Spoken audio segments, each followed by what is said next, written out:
GB News is the UK's home of discussion and debate from all perspectives. To stay up to date on the latest stories, make sure that you subscribe to the GB News channel right here on YouTube. You can watch us live 24/7 across the whole world. You can also check out exclusive content and catch up on previous episodes of your favourite shows. Every day, we ask the questions that you'd ask, so why not add your voice to the conversation in the comments section? Don't forget to subscribe. We are GB News, Britain's news channel. Every night at 11 on GB News, we bring you the next day's stories the day before. Basically like time travel. If it's a big story, we'll cover it, guaranteed. But we'll also have some fun along the way. Big opinions, big laughs. Sometimes big hair. This is Headliners, the paper review show that won't send you to sleep like the others will. 11 p.m, 7 nights a week. Join us.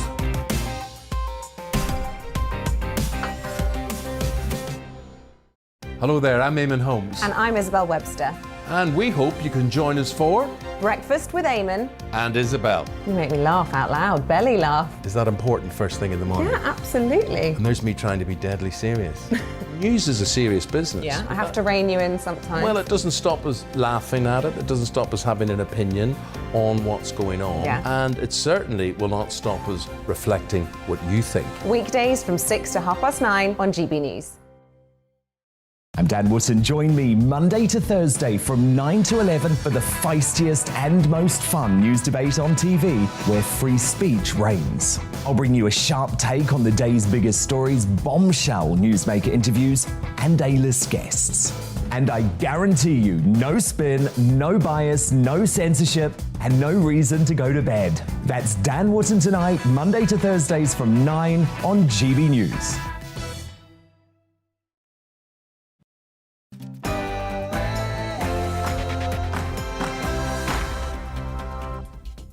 Tonight on Farage, the Prime Minister says he's got a plan for our own energy independence. Is nuclear going to be the key to it? We'll be joined by the Ukrainian former Foreign Affairs Minister, and we'll ask him what are the prospects of a peace deal.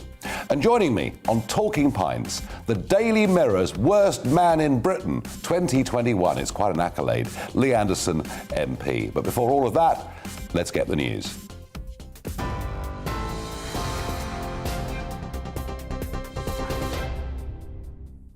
Good evening, I'm Tamsin Roberts in the GB newsroom. The Prime Minister has called the reported bombing of a Ukrainian maternity hospital depraved. Ukraine's president says children are trapped under rubble after a Russian airstrike reportedly destroyed the hospital in the city of Mariupol. It's after the Kremlin agreed a ceasefire in the region to let civilians evacuate. Earlier, Ukraine's foreign minister accused Moscow of holding 400,000 residents hostage by shelling Mariupol despite efforts to establish a safe evacuation corridor. Well, the Foreign Secretary said the UK will supply Ukraine with anti-tank weapons and anti-air defence systems. Her comments come as the Ministry of Defence says Russia has confirmed the use of vacuum bombs in the conflict. Speaking at a press conference in Washington with US Secretary of State Antony Blinken, Liz Truss said a no-fly zone would lead to a direct confrontation between NATO and Russia.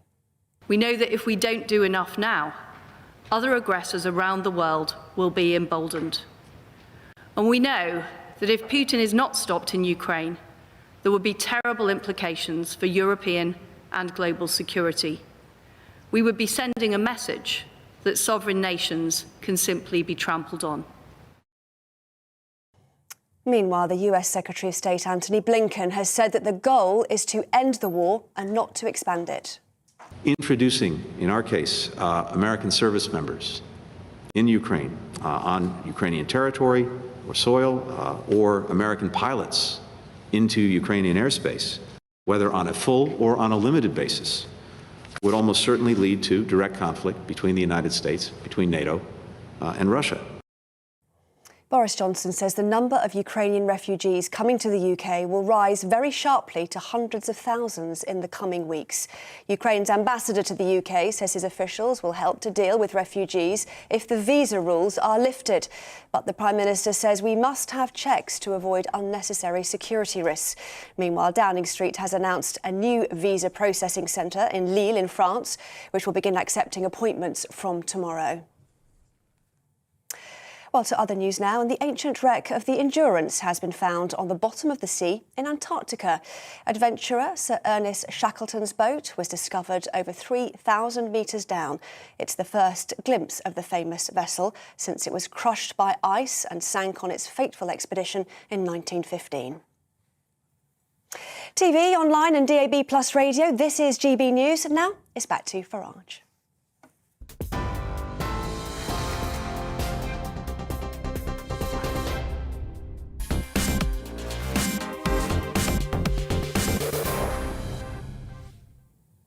Well, there's a very big global rethink going on about energy, and in particular, energy independence. Germany and Italy waking up to the fact that they are totally dependent on Russia, and they're both going to start mining coal.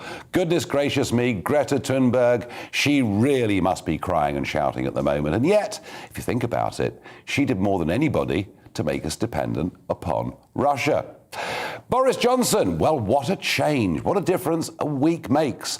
We now hear strong rumours that the two wells up in the northwest of England, drilled by Quadrilla to extract shale gas, that actually they're not now likely to be concreted over, I'm pleased to say. And the Prime Minister today in the House of Commons announcing a new energy independence plan. I could hardly believe my ears. Now, he did emphasise we want to phase out hydrocarbons. All of this left me ever so slightly scratching my head. And then he did it. He came out pro-nuclear, said the Labour Party had not invested enough in new nuclear plants, accused the Labour Party of being anti-nuclear. Well, actually, Starmer then stood up and said the Labour Party is in favour of nuclear power. All I can say is, given where we were a week ago as a country on this, there's been a big political change, and I'm delighted to see that, and I've been pushing hard for a complete rethink and an open public debate. So, the question for you tonight to answer to me, is nuclear the key to our energy independence? Farage at gbnews.uk. Now, in the gallery today was Darren McCaffrey, GB News' political editor. Darren, you bore witness to all of this. Yeah, indeed, and it is fascinating, as you say, this massive change, but this is part of a whole series of changes that we've seen here in the West to what is happening. Nuclear energy, I think it's about a fifth of Britain's energy comes from nuclear energy. The problem is that most of our nuclear reactors are due to shut down in the next decade or so. We're talking about places like Hinkley Point that may well come on stream. But again, that is many years down the line. Also notable, Rolls-Royce has been given the go-ahead to properly invest and to research these kind of mini nuclear plants they're talking about. But again, they're not going to come on stream until the 2030s at the earliest. But there is now a determination on the government's behalf to try and come up with a new strategy to ensure that Britain is energy independent, essentially, from the rest of Europe. Whether that involves North Sea resources, potentially fracking, who knows? But this is what the Prime Minister had to say in the Commons a little earlier. I will be setting out an energy independence plan for this country, Mr. Speaker, in the course of the next few days to ensure that we undo some of the damage of previous decisions taken, not least by the Labour government, to invest in not to invest in nuclear, Mr. Speaker, and so that we prepare our people for the long term with sustainable, cost-efficient energy supply. The long term, indeed. Everyone recognises that. The problem, of course, is it is the long term. Interestingly, and you picked up on this as well, he seemed to try and attack the Labour Party at several points today about abandoning... Yes. Now, I thought they left power a few years ago. Well, this is... I think sometimes the Prime Minister forgets the Conservatives have been in power for 12 years, under which time they could have done that. And you're right, though, it did provoke a reaction from Keir Starmer, insisting that, largely, actually, they're on board with all of this. Labour is pro-nuclear. This Prime Minister can't get a single brick laid of a new nuclear plant. Energy security isn't just about supply, it's also about reducing demand. Aren't politicians wonderful? Energy security You know, being self-sufficient, when I was writing articles about it in Sunday newspapers last week, I mean, it was as if, you know, I might as well have come from Mars. The concept was so foreign, and now they're all talking about it. The problem is, even if we start to develop onshore gas, that's a year. And that's the quickest new source of energy. North Sea exploration with prices where they are, so much more of the North Sea becomes viable. But again, that's several years. Nuclear. Decades, potentially. Well, maybe not quite as bad as that. At least a decade, possibly, yeah. Isn't the problem, Darren, there is a short-term emergency? This is the big problem the government immediately faces. The Prime Minister considered a long-term independent energy supply strategy, and he will. That may be fine. The problem is what's going to happen in the coming weeks and months. We are seeing potentially petrol prices hit the pumps £2 this year. We're going to see energy prices not go up by hundreds of pounds, potentially thousands of pounds, depending on what happens. All this while inflation is now expected to hit at least 8%. And on top of that, the government's going to impose tax rises, substantial tax rises in the form of a national insurance increase and changing the boundaries on the income tax threshold. That means a lot more people will be paying essentially the top rate of tax. You add all that in, that means an enormous squeeze on people's standard of living. Some might suggest, and David Cameron, Boris Johnson's predecessor, has been on the radio tonight, saying an unsustainable squeeze on people's living standards. Something is going to have to give here. We saw the Irish, for example, today immediately announce that they're going to slash the tax on petrol and diesel from midnight tonight until August by 20 cents and 15 cents respectively. The government, I think, are going to have to come up with something, I'm pretty sharpish to deal with all of this. Are they going to drop those tax increases? Politically, I would have thought they would. The Chancellor, though, is holding resolute, but in the end, it'll have to be Boris Johnson's decision.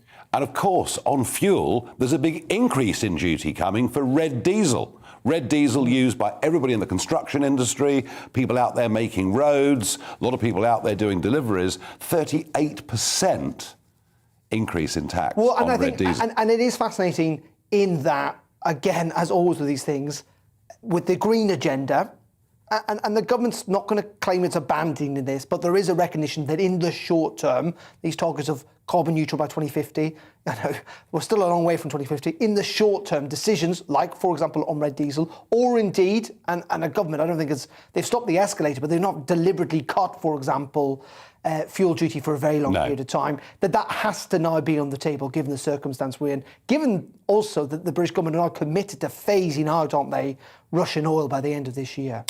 And all of it from a government who had to massively increase public borrowing, massively increase the national debt during coronavirus. Well, I mean, to be fair, that's the one point the Conservative Party make is that, we can have it every which way. I'm sure that's what the Chancellor would say right now is if you want a better public health care system, if you want more NHS spending, it has to come through taxation. It cannot simply come through borrowing anymore, given the size of the national debt. And also that we cannot keep insisting that we're constantly in a crisis.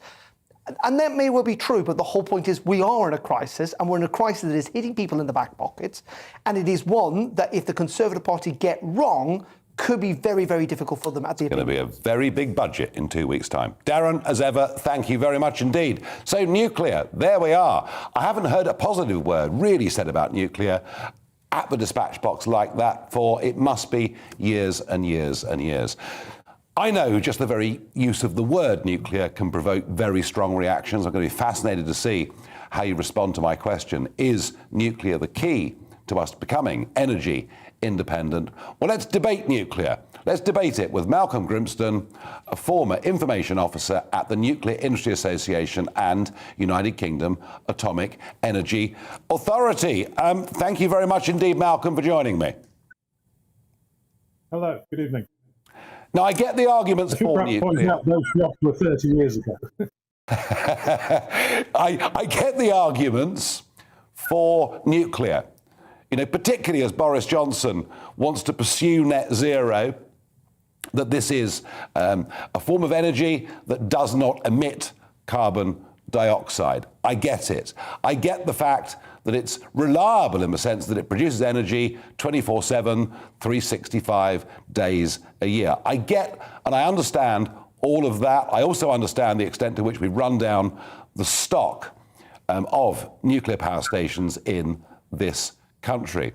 But when you see in that small Ukrainian town of Zaporizhzhia, I think that's the right pronunciation, but the biggest nuclear plant in Europe, and there were Russian artillery and tanks shelling a nuclear power station, warnings coming out of the Ukrainian government that this could be many times worse than Chernobyl. I mean, when I saw those images, Malcolm, they were absolutely horrifying.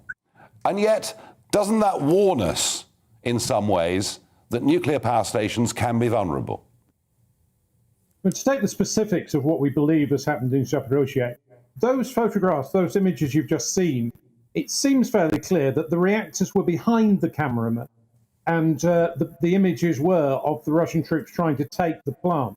My own reading is that since the Russians were sweeping northwards towards Kiev, which is about 350 miles from the plant, they simply had to take control of the plant, whatever it had been. And it does seem that that what they were doing there was clearly not designed to cause a nuclear incident, but it was a military operation to take control of the plant. And they are extremely robust, these stations. All of the measuring in the area there has shown that there's no change in activity. That's the specifics. More generally, of course, any type of infrastructure can't really be designed against someone who desperately wants to destroy it. We have learned from Fukushima and actually from Chernobyl as well that despite some of the press comments at the time, the actual health effects from those have been much less than, say, a chemical disaster like we saw at Bhopal in 1984, or a hydro dam going wrong like we saw in China in the 70s.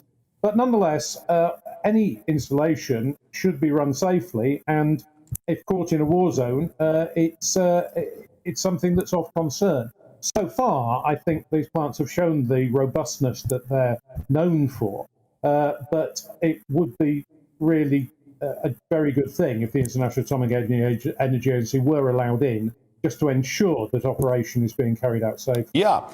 And of course, Chernobyl, you just mentioned, but Chernobyl back in the news again today, potentially going to run out of energy to keep the plant going and keep the plant cool. I mean, the point I'm making, Malcolm, is I understand the arguments for nuclear energy. I think we'd be mad not to start investing in this. But you do understand, don't you, why people, when they see what happened back in the 80s in Chernobyl, when they listen to the difficulties of dealing with nuclear waste, you know, if the nuclear industry in this country is going to become something that there is a general big level of confidence in, it's got some big PR to do, hasn't it? Yes, I agree. And nobody's going to pretend that nuclear power is problem-free, apart from what you've talked about. They're extremely expensive to build, which doesn't sit well within a market approach to electricity. So it has its challenges. But equivalently, this isn't one of these things that you would do if it was an enormous executive toy. If we're not doing nuclear, we're doing something else, which also, as we've tragically seen over the last fortnight, can have very severe security implications in a military sense, as well as in an energy sense. The actual record of nuclear power over the 70 years since we've been using it is utterly extraordinary. Millions of lives saved by reducing the emissions from coal-fired stations, which we know are dangerous. Not carbon I'm talking about here, and that's another angle, but the sulfur emissions, the emissions that cause asthma and the like. But like anything else in life, we need to recognise that it has challenges and we need to address those challenges. So far, we've been very good at that, but we need to continue doing that. And after what we've seen in the last fortnight, undoubtedly, in some areas of the world, we need to be looking at the potential of stepping up some of those security measures. But it does come back that despite all of what's gone on, the plants are still operating safely at this moment. And how far away are we from these small modular nuclear reactors that we keep hearing so much about? Well, Rolls-Royce is hoping to have its first one operating before 2030, and is talking about a programme of perhaps 16 of these across the UK by the mid-2030s. It's not actually that new a concept. You could describe our advanced gas-cooled reactors, which are closing at the moment. They're of the same sort of size of these smaller, nimbler reactors. And certainly, submarines have been powered by what you would describe as small modular reactors since before even nuclear power has been exploited. And some of the developments, and China are investing a lot of this, Europe is investing a lot in this, the States, of course, look really very exciting.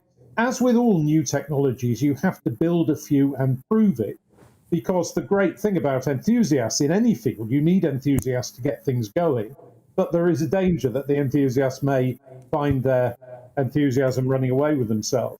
So we need to demonstrate it, but I think it is very exciting.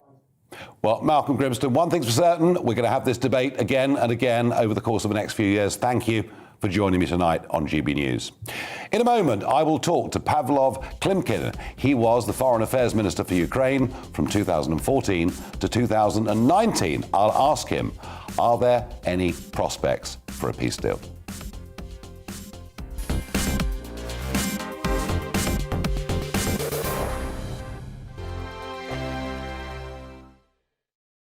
GB News is the UK's home of discussion and debate from all perspectives. To stay up to date on the latest stories, make sure that you subscribe to the GB News channel right here on YouTube. You can watch us live 24/7 across the whole world. You can also check out exclusive content and catch up on previous episodes of your favourite shows. Every day, we ask the questions that you'd ask, so why not add your voice to the conversation in the comments section? Don't forget to subscribe. We are GB News, Britain's news channel.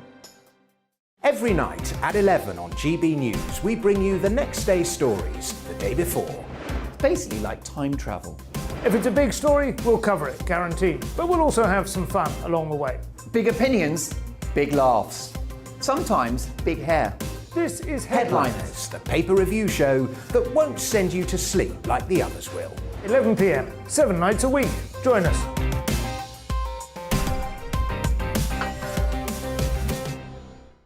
Hello there, I'm Eamon Holmes. And I'm Isabel Webster. And we hope you can join us for Breakfast with Eamon and Isabel. You make me laugh out loud, belly laugh. Is that important first thing in the morning? Yeah, absolutely. And there's me trying to be deadly serious. News is a serious business. Yeah, I have to rein you in sometimes. Well, it doesn't stop us laughing at it. It doesn't stop us having an opinion on what's going on. Yeah. And it certainly will not stop us reflecting what you think. Weekdays from 6 to 9:30 on GB News. I'm Dan Wootton. Join me Monday to Thursday from 9 to 11 for the feistiest and most fun news debate on TV, where free speech reigns. I'll bring you a sharp take on the day's biggest stories, bombshell newsmaker interviews, and A-list guests. And I guarantee you, no spin, no bias, no censorship, and no reason to go to bed. That's Dan Wootton tonight, Monday to Thursdays from 9 on GB News.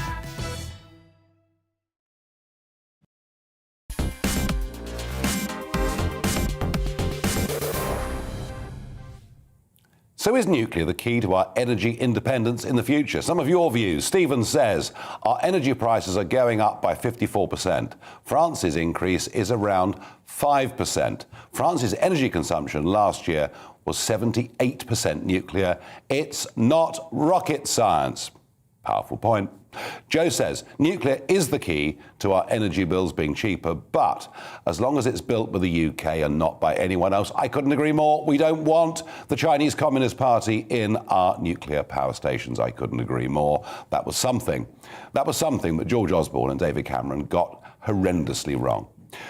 Phil says, nuclear and fracking, how are we to fuel all the power stations to run all these electric cars, let alone having an independent and stable energy strategy? Another viewer suggests, as I have a gas fire and gas central heating, then no, nuclear is not the way forward for me. Get fracking. Alan says, yes, it's safe as well. Well, the point was made there that over 70 years of nuclear power, compared to the particle pollution put out by coal-fired power stations, it probably has saved a very large number of lives. Now, the refugee crisis, it's continuing. It's over 2 million people. A row in the UK about, are we efficient enough? Can we process this? Are we right even to say we want people to go through the process of getting a visa? That's a big debate.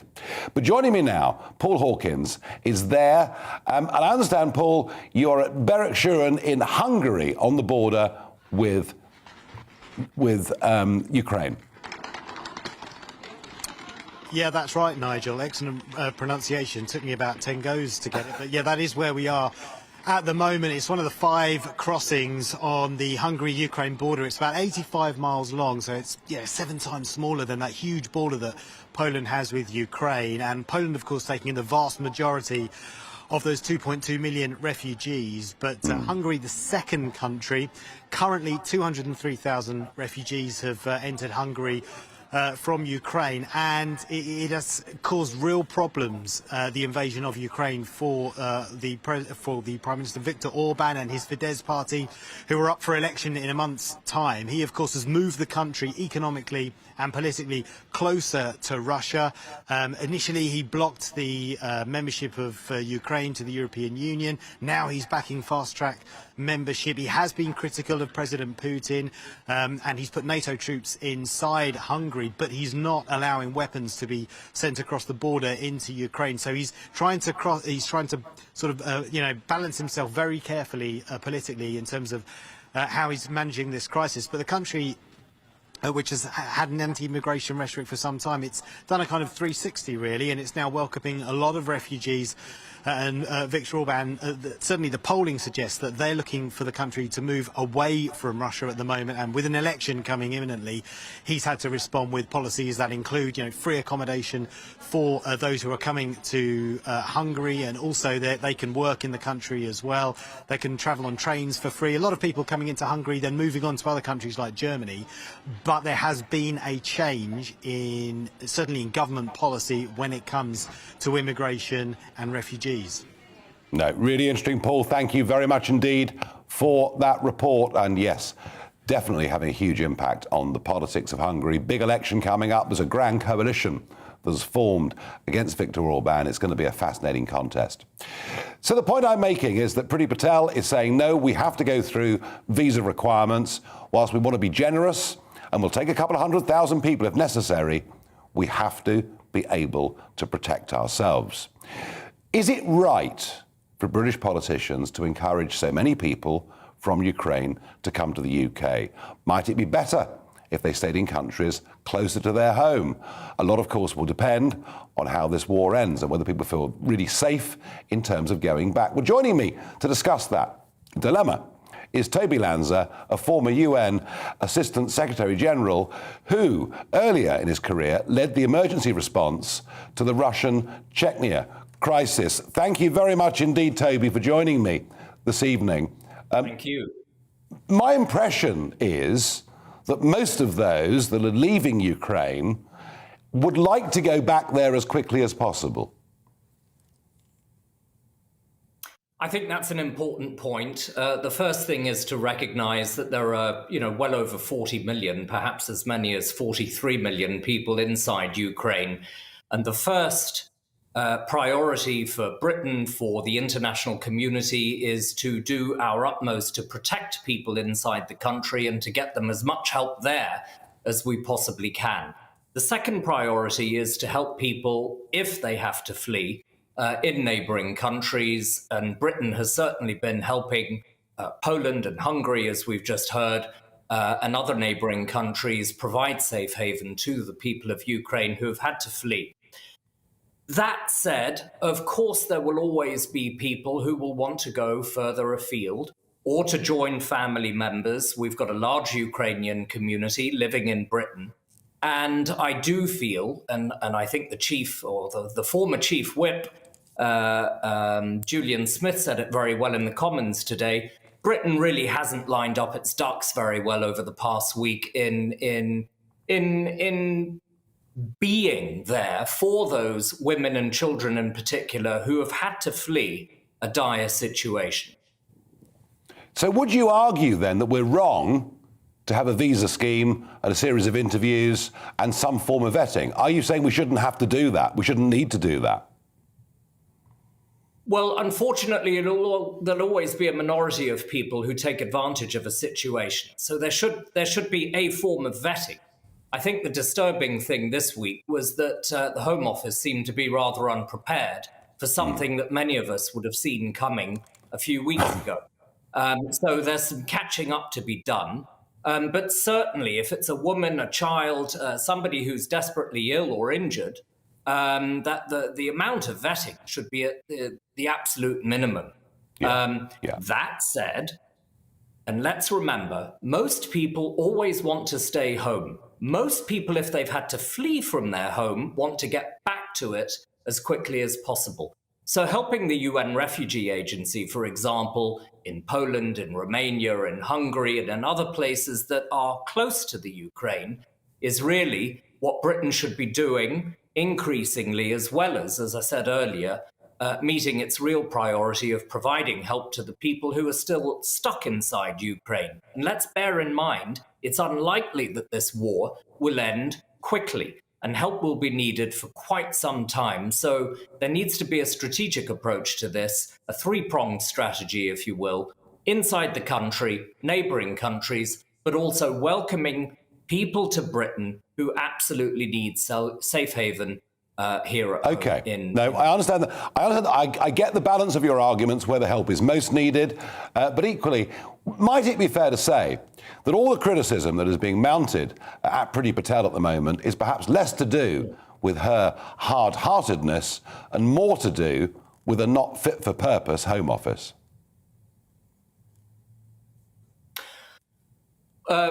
You know, people will always exploit emergency situations, and as you know better than me, politicians will play politics, and bureaucrats will play, power games at the same time. But I don't think that a woman, a child, somebody who's injured or fled the Ukraine should be part of that equation. So I do think there's some catching up to be done, as I said, in the Home Office, in Whitehall writ large. And I think that the Foreign and Development Office can be nudging people in the Home Office in the right direction so that Britain doesn't spend so much time debating this particular issue, but instead is actually applauded for the role that it's taken, not only on the humanitarian front, but also on the political and the security front, which, as you know so well, is a very delicate balance because of the involvement of Russia and the invasion that President Putin has carried out of a neighbouring independent state. Yeah, no, I mean, my feeling actually is that in terms of many of the actions that have been taken, actually Britain's played quite a leading role, and there's nothing there to be ashamed of. It's kind of what I hope Brexit Britain might do. Thank you ever so much indeed for joining us and making those passionate arguments, Toby Lanza. Thank you very much indeed. Now, one nice story that occurred today. We do need some nice stories, don't we? I was very much brought up on Shackleton, Ernest Shackleton. And why is that? Well, because, albeit a few decades later, I went to the same school as Ernest Shackleton, and of course the story of endurance, heading south, getting crushed in the ice, the ship sinking, the men, the dogs on the ice with their sledges and with their dinghy, the James Caird, the utterly extraordinary story of how they went across the ice, they got to Elephant Island, and Shackleton and a few others sailed a dinghy, no more than about a 16-foot dinghy, 830 miles across the stormy southern oceans, then climbed a mountain range to get help, and everybody survived. It is an amazing moment, and you saw that picture a moment ago. Endurance has been found 10,000 feet under the Weddell Sea, and it looks perfectly preserved. It is an incredible victory for the Falklands Maritime Heritage Trust. It's an amazing thing. Now, joining me is Pavlov Klimkin, Ukrainian diplomat and a former Minister of Foreign Affairs for the Ukraine from 2014 to 2019. Pavlov, good evening and welcome to the programme. I would love to say good evening, Nigel, but unfortunately it's not good for Ukraine. We've just had another strike on maternity hospital in Mariupol, and it's pure miracle that we have 17 wounded people so far, but nobody killed. But it's a real genocide now, with basically trying to bomb us out. In military terms, I know that your president has been asking for a no-fly zone. I know there was the potential offer of some Polish jets, and they were going to come through the Americans and through a German base, and that got rejected. But in a sense, you have been given a pretty significant stock of anti-aircraft weapons and anti-tank weapons. I mean, is it your feeling, given that we did persuade you to give up nuclear weapons all those years ago, is it your feeling, Pavlov, that we've let you down? We've got considerable assistance. Unfortunately, too late, because we had been asking for this assistance for years. If we had done what is going on now in 2014, nothing like what's going on now could have happened, even theoretically. So it's not about proactive reaction. It's not about supporting Ukrainian resilience. It's always reacting on what Putin has been doing. Secondly, anti-tank weapons is important for Ukraine, and we are grateful. Stingers are important for Ukraine, but unfortunately, Russian planes are flying far higher than our anti-air missiles could reach, and you understand that. So fundamentally, Putin's goal is to bomb us out with missiles and bombs. And we have it basically every hour. So it's a completely different feeling when you have Ukrainians dying every moment. And I understand that for the West to set up a no-fly zone is a fundamental challenge. And there is a lot of fear that Putin could simply get a nuclear button or could become unpredictable. And if it's not possible to set up such a zone, why is not possible to give us a real military assistance, a real anti-air missiles, which could help us? Because it's an amazing resilience. It's an amazing commitment of Ukrainians. We are far better in the sense of combat spirit than the Russians. We are 1,000 times better. And we are not just holding.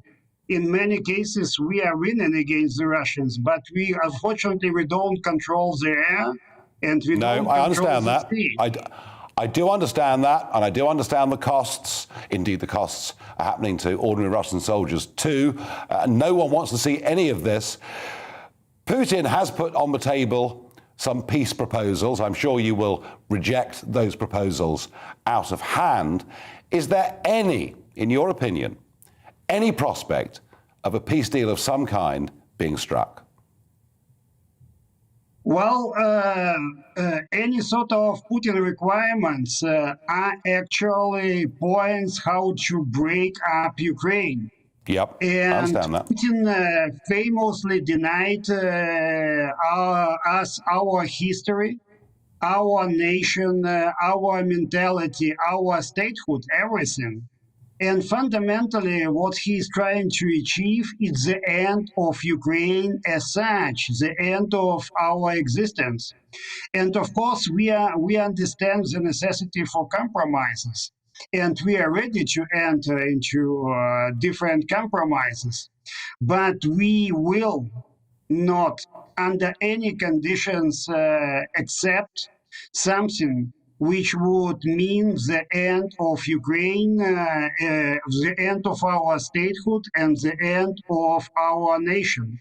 We can't accept the loss of our territory and our people.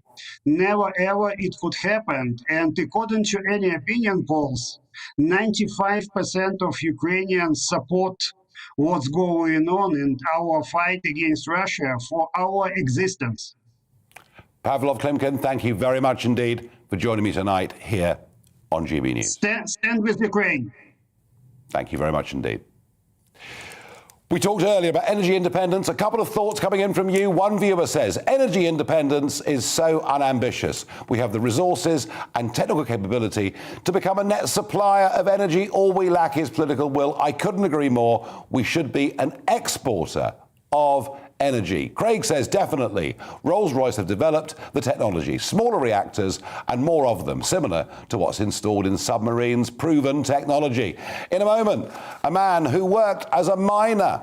And yes, he's actually a Conservative MP. But the bit I really like is that according to the Daily Mirror, he was the worst man in Britain in 2021. I think he might have even outdone me on that. That's quite remarkable. Talking Pints in a moment with Lee Anderson.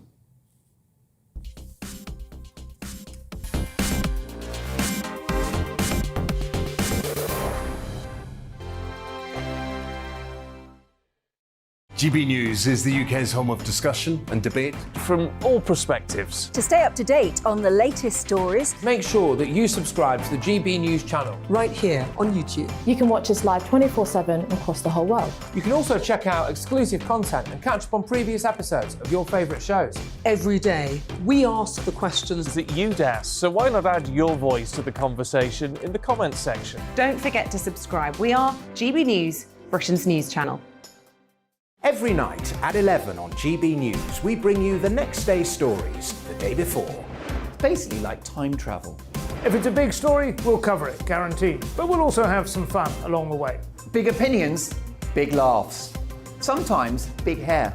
This is Headliners, the paper review show that won't send you to sleep like the others will. 11 p.m, 7 nights a week. Join us.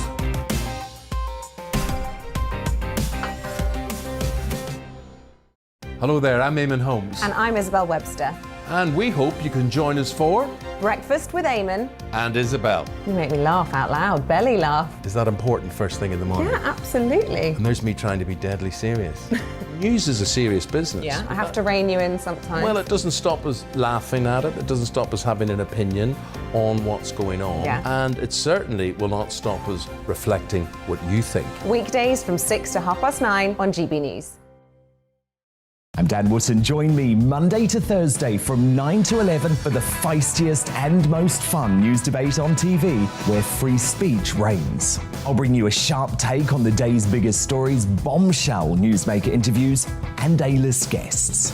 And I guarantee you, no spin, no bias, no censorship, and no reason to go to bed. That's Dan Wootton Tonight, Monday to Thursdays from 9 on GB News.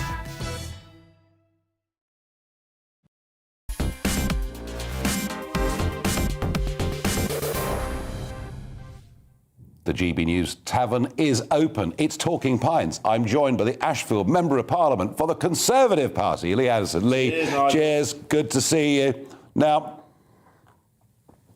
I was regularly voted the worst MEP in Brussels.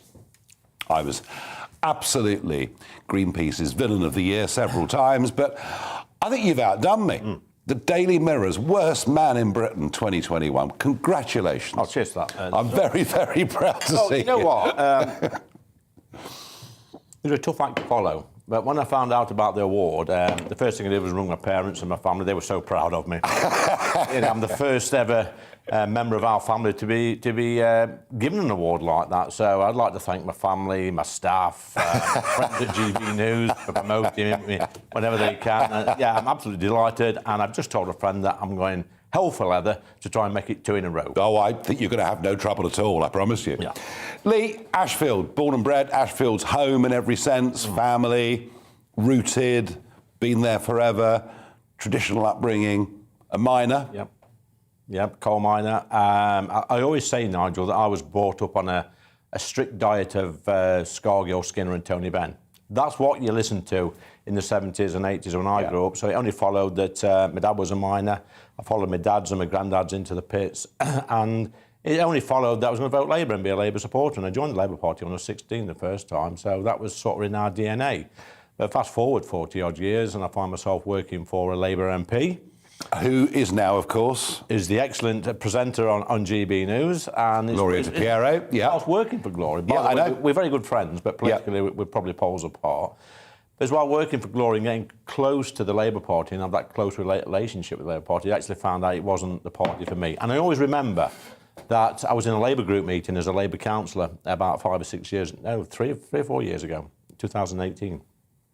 In February, and one of the Momentum members said to me, have you ever read the works of Karl Marx? And I says, well, funnily enough, I haven't. He says, well, off then and join the Tory party. I thought, you know what, that's not a bad idea. So I joined the Tory party, and 18 months later, I was his MP. So was it Corbynism that drove you out of the It was Labour lots of Party? things. I mean, to be honest with you, Nigel, being in the Labour Party for me was an abusive relationship. And then, you know, there was the Brexit thing, there was Corbyn. You know, you have to realise, Nigel, that when you wake up one morning and you think to yourself, I'm in the same party as Corbyn, John McDonnell, Thornbury, Diane Abbott, you think to yourself, my goodness, what am I doing with myself? You know, just chuck that into the mix with the local Labour Party, who were absolutely nuts at the time. These were people that were wanting to sign Book of Condolences for Fidel Castro when he died. This is how crazy they were, you know. Yeah. Soon to fly the flag of Palestine and the Union Jack. Yeah, and we've seen that at Labour conferences in Corbyn's time. And your local community, I mean, I'm sure some people understood, because you know, I've campaigned in Ashfield, big Brexit area and a very patriotic part of the country and all of that. But you must still get a bit of abuse from people that you somehow sort of betrayed the tribe. I do. I get a little bit. To be honest, when I first... The actual decision to do what I did wasn't that difficult, but the actual physical action of doing it, you know, phoning my boss up, telling people I'd walked the floor, if you like, that was quite difficult. My family, you know, got family who's Labour Party members. One of my sons was really upset. He's a Corbyn fan. The other one, he didn't give a toss, really. But you know what? Just 18 months later, a lot of those people that were very dubious about me doing that, they voted for me at a general election. So I've sort of made that same journey. It's great. Lee Anderson, Labour Party activist, former miner, becomes a Conservative Member of Parliament, and you're there with the Old Etonians and the Bullingdon Club and the Oxbridge set. Are you a bit of a fish out of water? I thought I would be. I was a bit dubious because I'd never been to the Palace of Westminster before I was elected. And I got there, and you know, you see these characters like your Rees Moggs, your Boris's, your Priti Patels, and all these characters you've only ever seen on TV. But I tell you what, when I walked in that tea room on the first day, they all made me feel incredibly welcome. And I feel like I'm at home. I've got that camaraderie that I had when I worked down the pits, and that might sound difficult to believe, but yeah, we really are like a band of brothers. It's great. You know, we've had a difficult time over the past few months, but, you know, we really are good comrades. Yeah, I mean, I'm sure they did welcome you on day one. Yeah. But now we're a couple of years in. Yeah. And what we've learned is that Lee Anderson doesn't do what he's told. Lee Anderson does what he thinks is right. Yeah. And you've taken some quite strong stands, haven't you? I mean, in particular, let's have a look at Lee talking about lockdowns and face Tell me about this, Nigel. That's all right. Unlike the opposition, the Prime Minister has got all the big decisions right through the pandemic. But will he agree with me that we should never return to a full lockdown, and any isolation should be targeted? It should be the clinically vulnerable, the elderly and the Labour front bench. I played it because I loved it. And I thought, isn't it interesting? Here's somebody in the Commons getting up. He's not scripted. He's just doing it, you know, and I loved it. No, the point I was making was you were quite critical, actually. Yes, I see myself really being that red to blue Tory MP, if you like. When some of our colleagues have a go at the opposition, it's not as effective as me, because I've been there. I've been part of the Labour Party. I've been part of that Labour family. I've seen what they get up to. So when I get up, they look at me and they put their heads down, they roll their eyes, they groan, because they know what's coming. It's going to be something that reveals their hypocrisy most of the time. There's a lot of hypocrisy in the Labour Party, and you know, I'm not saying I'm a bitter man. I'm not. It's just that I've been on that journey. I've seen what they get up to, and you know, the thought of a Labour government frightens me to death. Yeah, but you've also clashed a bit with the government on net zero. And, you know, don't turn your dishwasher on too often and all the rest of it. We're and what we're going to do, Lee, is we're going to save the world. Do you know how? We're not going to produce any of our own gas, none of our own coal, none of our own oil. We won't manufacture any steel. We won't do any heavy engineering. Yeah. We'll export it all, and then they produce the CO2, not us, and we've saved the planet. See, fossil fuels, coal, whatever, it's in my DNA, it's in my blood. It's where I started after leaving school. It's where my dad and my granddad's, my great-granddad's worked. So I'm sort of from an area that gets it, you know. If we went and lived in caves tomorrow, Nigel, and switched all the lights off and stopped our factories, our cars, everything, it wouldn't make a blind bit of difference. You know, it's a world problem. And it needs a world solution, and you've got China pumping out all sorts of money. You've got Canada, you've got Russia doing all these things, opening pits, Germany burning coal. little old England's trying to fly the flag on this net zero journey, which I don't disagree with, by the way. I just think we need to be sensible. You know, we've banned oil and gas from Russia. I agree with that. But we also buy coal. No. We haven't banned gas. Well, not yet. No, we haven't. Correct. We haven't. You know, I mean, look. Here's the point. We import 50% of the gas that we need. Yes. And the more we become the Saudi Arabia of wind, to quote Boris, the more gas we need for when the wind doesn't blow. We need the stuff. Yes, we do. So we may as well produce it here.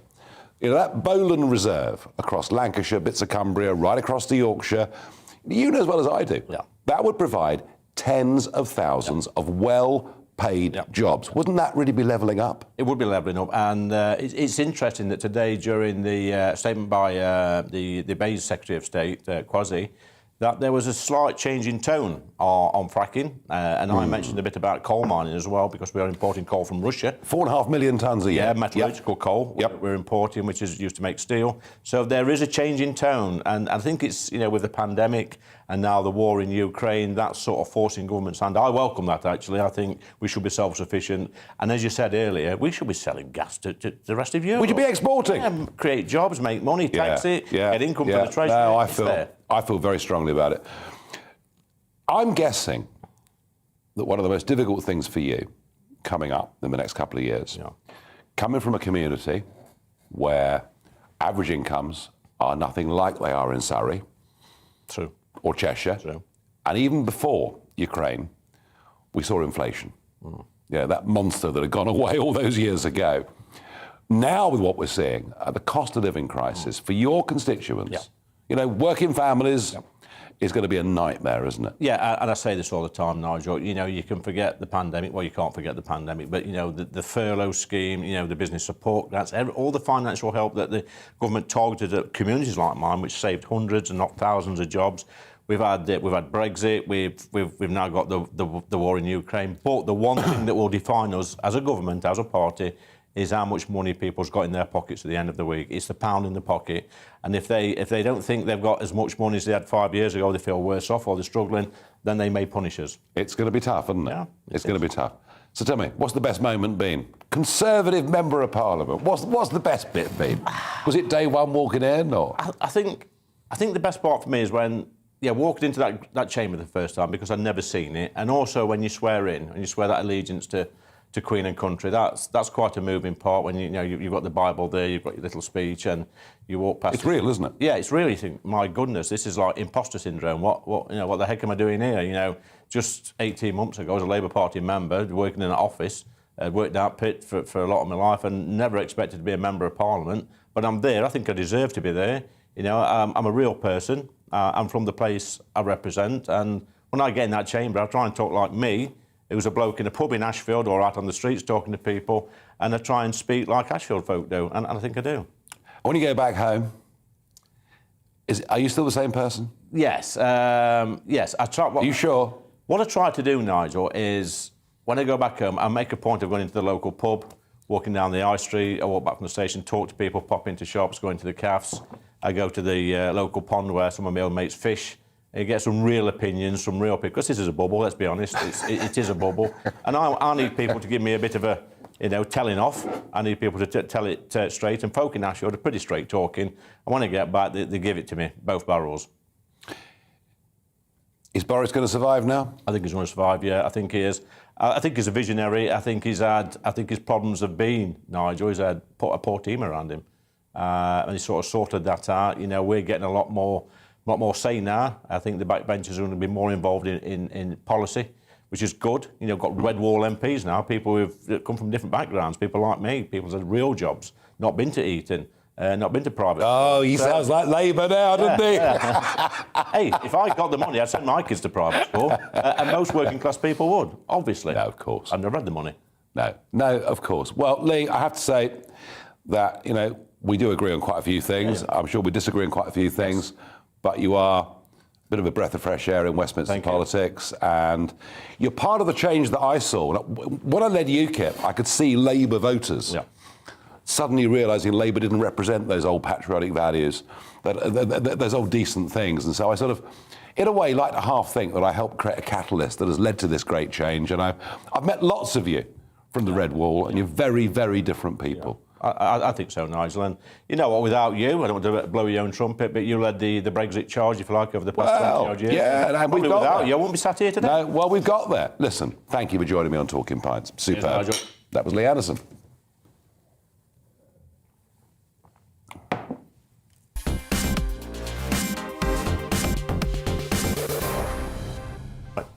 OK, we've got a couple of minutes left. Let's go for Barrage the Farage. You've sent your questions in. Here goes. Lee's here to support me. I get a really tough one. It's going over there, believe you me.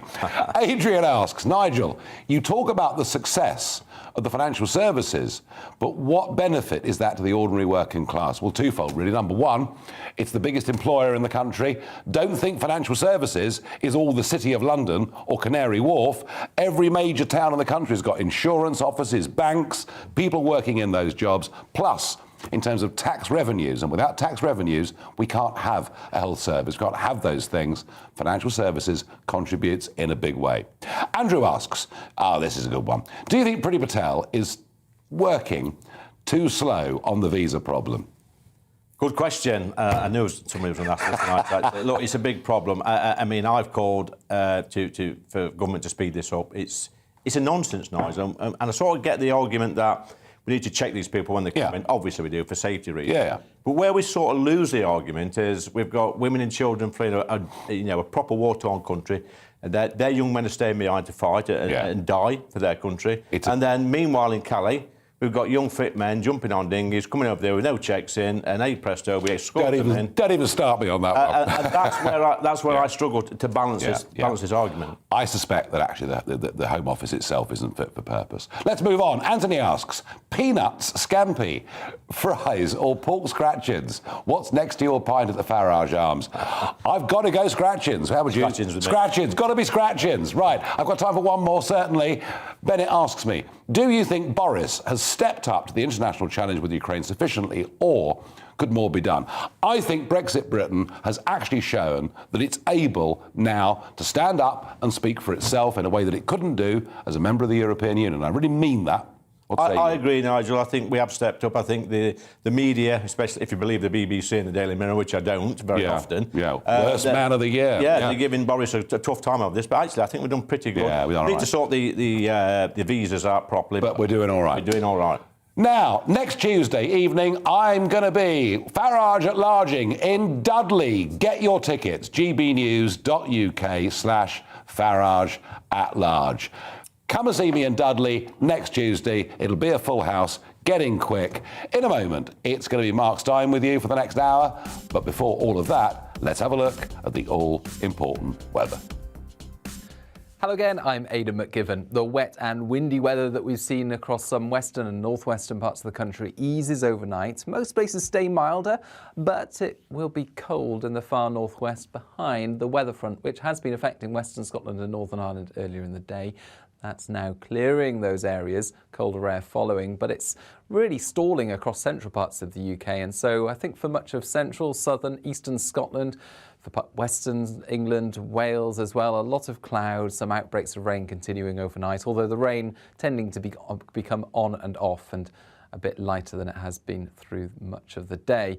Mild ahead of that, temperatures holding up at 9 or 10 Celsius in parts of the southeast overnight, whilst Western Scotland, Northern Ireland will see those temperatures dipping into the low single figures, a touch of frost around first thing. But a bright start in Northern Ireland, Western Scotland. Also brightening skies through the morning for much of England and Wales. But for Scotland, we keep a lot of the cloud and some outbreaks of mostly light rain. 14 Celsius in London, 11 in Cardiff, 10 in Glasgow, 9 in Belfast. And then further showers move up from the south during Thursday evening. In fact, those showers become fairly widespread overnight. The breeze picks up as well, so that by the early hours of Friday, most places are cloudy, breezy and fairly showery. But of course, with the cloud and the breeze, it's going to stay frost-free in much of the country. We're looking at temperatures dipping no lower than 8 or